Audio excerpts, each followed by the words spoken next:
ఇప్పుడే జీ5 app download చేయండి. చూడండి మీ ఫేవరెట్ టీవీ షోస్ ఎప్పుడైనా ఎక్కడైనా.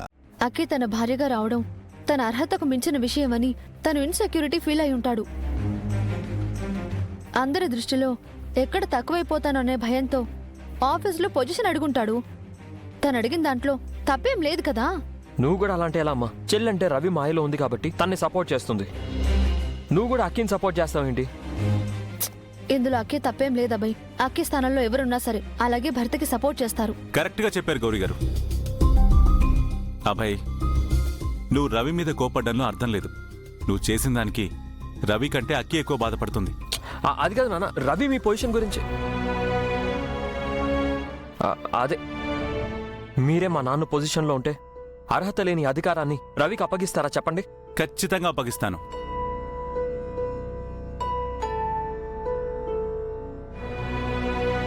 ఎందుకంటే నాకు ఆస్తులు అధికారాల కంటే కుటుంబ విలువలు బంధాలే ముఖ్యం. బంధాల్ని కాపాడుకోవడం కోసం నేను దేనైనా వదులుకుంటాను, కానీ దేనికోసం బంధాలను వదులుకోను. జెండే సార్ మీ నాన్నగారి గురించి చెప్పిందని బట్టి చూస్తే మీ నాన్నగారు కూడా నాలాగే ఆలోచిస్తారనిపిస్తుంది.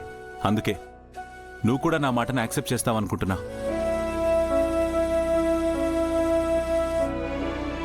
గుడ్, అయితే పద రవికి సారీ చెప్దు గాని. నేను రవికి సారీ చెప్పాలా? నో వే.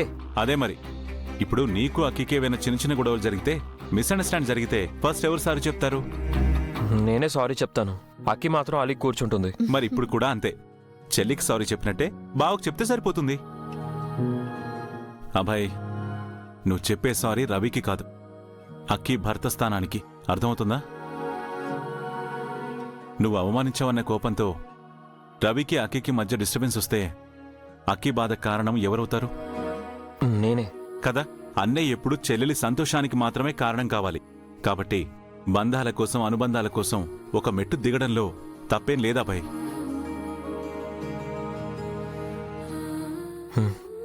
అలాగేనండి, రవికి నేను సారీ చెప్తాను. Good bye.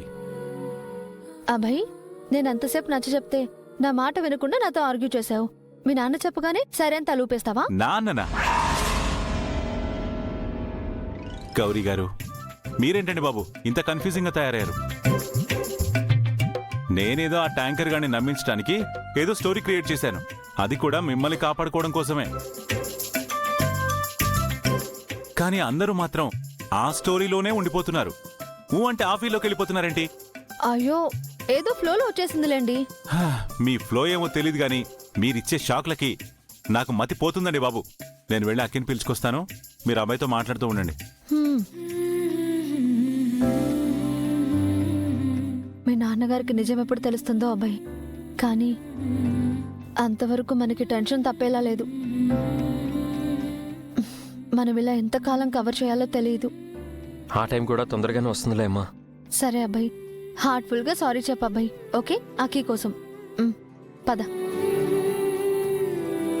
అరే అక్కి, ఏంటిది ఏడుస్తున్నావా? హే, చిన్న పిల్లలాగా. ఆకాంక్ష వర్ధనంటే ఎలా ఉండాలి?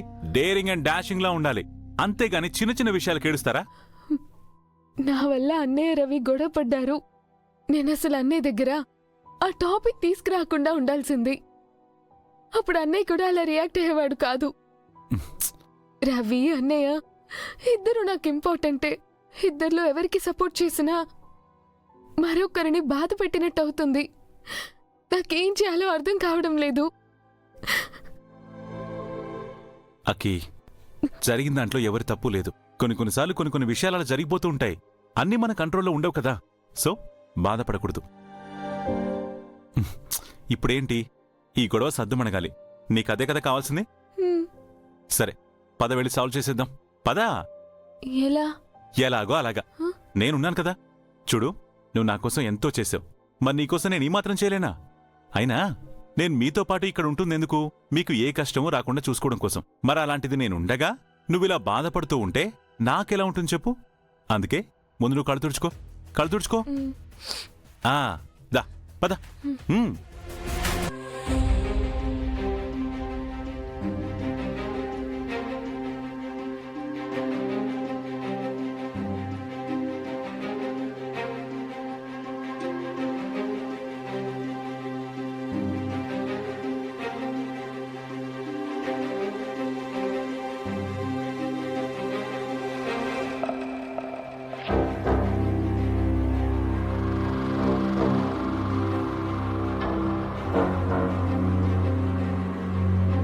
ఏంటి ఇలా ఎవరి పాటికి వాళ్ళు సైలెంట్గా ఉంటే ఎలా? రవి, నువ్వు అబ్బాయితో అలా సెన్స్లెస్గా మాట్లాడొచ్చా? తప్పు కదా. నువ్వేంటబ్బాయ్, తన పట్ల నీకంత కోపం ఏంటి? తనెవరు? ఈ ఇంటి అల్లుడు, రెస్పెక్ట్ ఇవ్వాలి కదా. సారీ చెప్పు రవికి.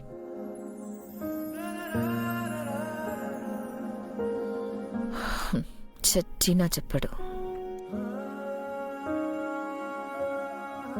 I'm sorry Ravi.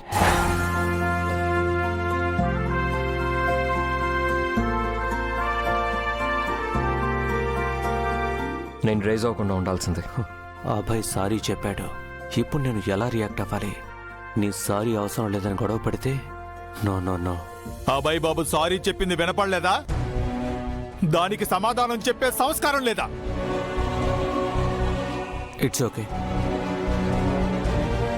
It's okay ఏంట్రా? ఇట్స్ ఓకే ఏంటి? స్టైలా? నాసాకో చెప్పు. నేను కూడా సారీ. నేను అలా చేయకుండా ఉండాల్సిందే.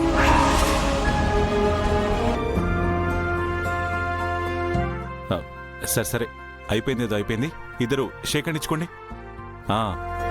Very good. అసలు బావ బామర్దులంటే ఎలా ఉండాలో తెలుసా? సొంత అన్నదమ్ముల్లా ఉండాలి. ఒకరికి కష్టం వస్తే ఇంకొకరు అండగా నిలవాలి. అంతేకాని ఒకరినొకరు ఇబ్బంది పెట్టుకునే పరిస్థితి ఎప్పుడు తెచ్చుకోకూడదు.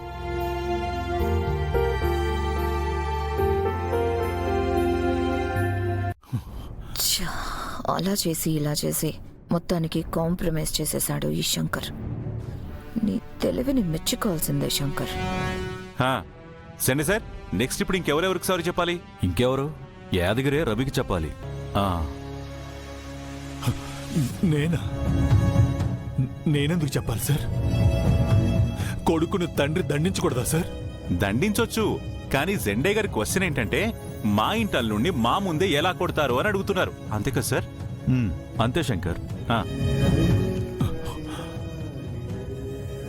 కనీసం ఎందుకు కొట్టారో ఆన్సర్ చెప్పండి. మీ ఆన్సర్తోనే అన్ని క్లారిటీలు వస్తాయి.